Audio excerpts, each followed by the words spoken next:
안녕하십니까, 이규 목사입니다. 오늘은 스데반 지혜와 성령으로 말하다 라는 제목으로 사도행전 7장 1절에서부터 53절까지의 말씀으로 공과 말씀 함께 나누도록 하겠습니다.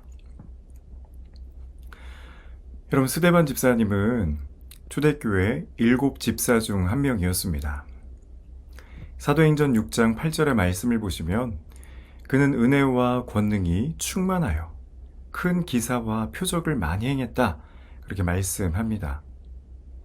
그런데 자유민으로 불리던 자들과 아시아에서 온 사람들이 스데반과 논쟁을 해도 도무지 이길 방법이 보이지 않자 백성과 장로와 서기관들을 충동시켜 그를 공회에 거짓 증인하여 고발합니다.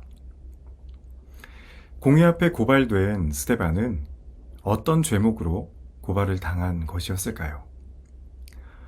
스데반은 율법과 성전을 모독했다는 죄명으로 거짓 증인들의 증언으로 결국 공회에 붙잡혀 신문을 당하게 됐던 거죠.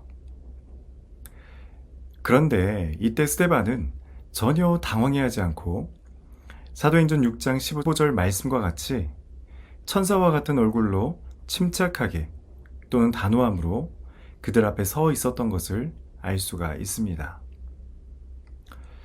스데반은 오늘 이 변론, 이 설교를 통해 너희들이 나를 이렇게 고발했지만 오히려 율법과 성전을 모독한 것은 내가 아니라 바로 너희들이라며 그들의 주장을 반박했습니다. 결론적으로 이에 격분하여 그들은 스데반을 돌로 쳐 죽이게 되는 끔찍한 죄악을 저지르게 됩니다. 여러분, 이 변론 가운데 스데반은 율법과 성전에 대해 도대체 어떻게 이야기했길래 그것이 착하고 선하고 천사와 같던 그 스데반을 죽이게 만드는 끔찍한 결말로 나오게 된 것일까요? 성경 속으로 1번입니다. 스데반은 이스라엘의 족장시대의 역사를 나열하면서 조목조목 그들의 주장의 변론을 이어가게 됩니다. 그렇게 한 이유가 무엇일까요? 유대인들은 자신들의 정통성을 하나님의 언약과 믿음에 있다고 보았습니다. 그래서 그들이 가장 잘 알만한 존경을 해왔던 아브라함과 요셉과 모세, 그들을 통해 역사하셨던 하나님에 대해 소개하고 있습니다. 아브라함의 이야기를 통해서는 율법을 주시기 이전에 하나님께서는 이미 믿음과 언약의 말씀으로 아브라함을 부르셨음을 강조했으며 율법의 형식주의보다 믿음이 우선이고 하나님의 언약이 우선이다 라고 그는 꼬집었습니다. 이어서 등장하는 요셉을 통해서는 요셉을 예수님의 순환에 빗대어 설명하면서 예수님을 거부하는 유대인들의 불신앙을 드러내요. 자신은 사실 그런 구약 언약의 어떤 정통성을 부인하지 않고 있다라고 강력하게 피력했습니다. 그리고 또한 스데반은 모세의 이야기를 설명하면서 하나님의 함께하심의 역사를 서술하고 있습니다. 그들은 율법을 설교한 모세에 관해서는 숭배자로 추앙하고 떠받들면서 정작 그 율법을 완성시키신 예수님을 배척하고 있다, 반박했던 거죠. 그래서 그들이 가지고 있었던 전통과 형식주의, 그 모든 것들에 빠져 있는 완악함, 그것을 책망했던 것입니다. 성경 속으로 2번입니다. 스데반은 유대인들이 광야에서 모세를 배척했다는 그 사실을 언급하면서 그들이 반복해서 저지르고 있는 죄악을 또 꼬집고 있습니다. 이스라엘 백성은 모세를 통해 놀라운 기적의 역사를 경험했음에도 끝까지 모세를 원망했습니다. 심지어 죽이려고까지 했습니다. 그리고 그런 모습은 모세가 시내산에서 하나님의 율법을 받기 위해 올라가 있을 때 아주 최악, 바로 극에 달했는데요. 그들은 금송아지 우상을 만들어 숭배하는 끔찍한 죄악을 저질렀으면서 또한 계속되는 광야 생활에서 결국 끊어내지 못하고 반복적으로 불순종의 죄악을 저지르고 맙니다. 스데반의 이런 이야기를 듣던 유대인들은 어떤 생각을 했을까요? 아, 그래. 다른 것은 다 몰라도 그때만큼은 우리 조상들이 잘못하기는 했지. 맞아. 그건 안 되는 거야. 아마 동의하지 않았을까요? 왜 여기서 그들은 이러한 마음을 가졌겠는가? 한번 저도 추측하면서 또 한번 생각을 해봤습니다. 왜 그랬을 것 같냐면요. 지금 자신들은 모세의 율법을 어기지 않고 준행하며 정직하게 지키고 있다라고 생각하기 때문은 아니었을까요? 그런데 스데반은 모세와 이스라엘 백성들과의 그 관계를 우회적으로 설명하면서 정작 너희는 모세가 예언했던 예수 그리스도께서 이 땅 가운데 오시자 또다시 불순종하고 배척하고 결국 죽이는 파렴치한을 보였다 비판했던 것입니다. 스데반은 반문합니다. 이곳은 내가 아니라 율법을 어긴 너희들이 받아 마땅하다라고 말이죠. 여러분, 유대인들의 분노 게이지가 점점 차오르고 있음을 좀 느껴지시나요? 그들의 마지막 분노 게이지의 극에 달하는, 즉 발작 버튼이 결국 눌려지게 되고 마는데요. 성경 속으로 3번에 나옵니다. 율법을 모욕했다는 이유에 추가해서 유대인들은 스데반을 또 다른 제목으로 또 고소를 합니다. 그것은 바로 성전을 모독했다는 것입니다.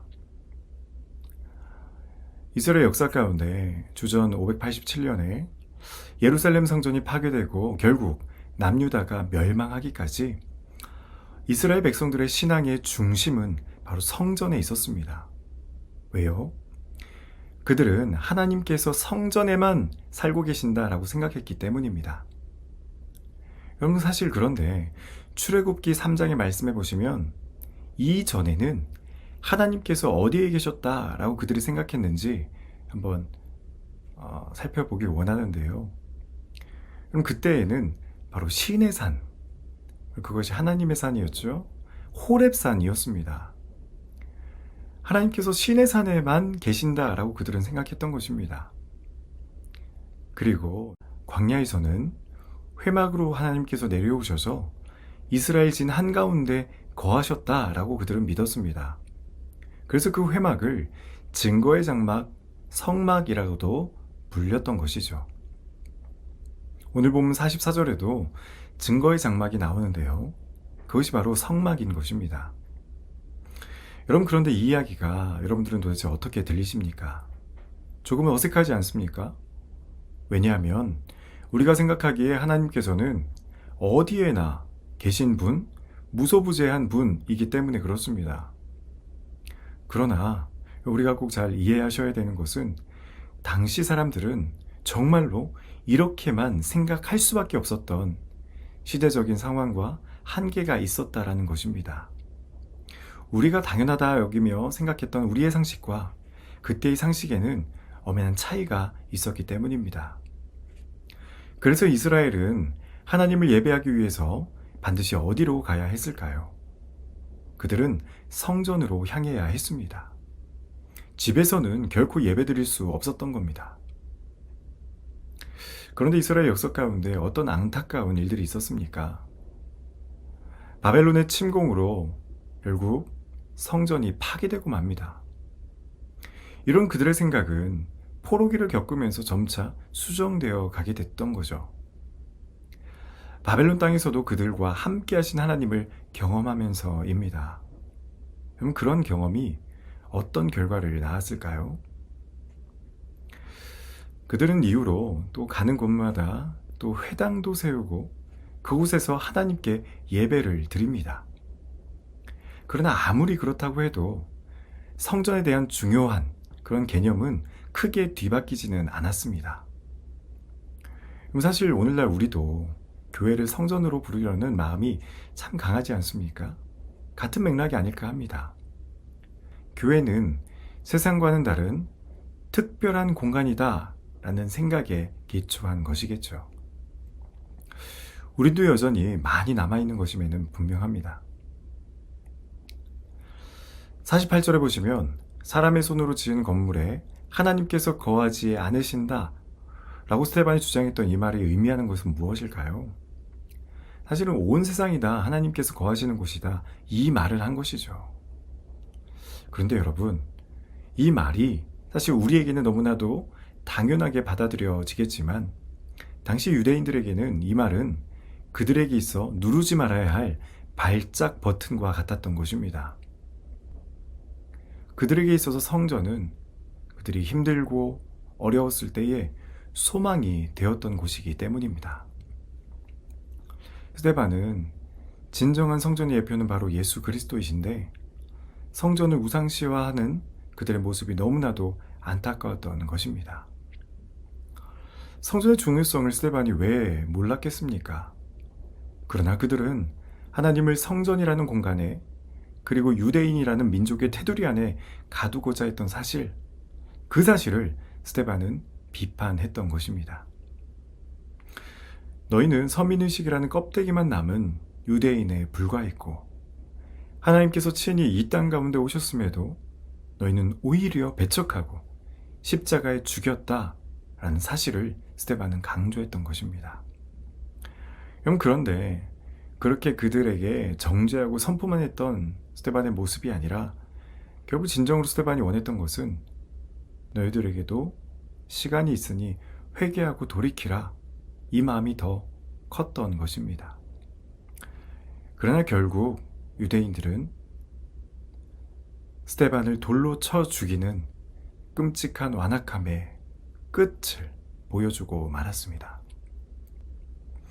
스데반 집사님의 설교는 하나님의 복음이 유대인에게서 이방인에게로 향하게 된 분명한 당위성을 나타낸 중요한 내용이 되었습니다. 이어서 삶을 향하여입니다.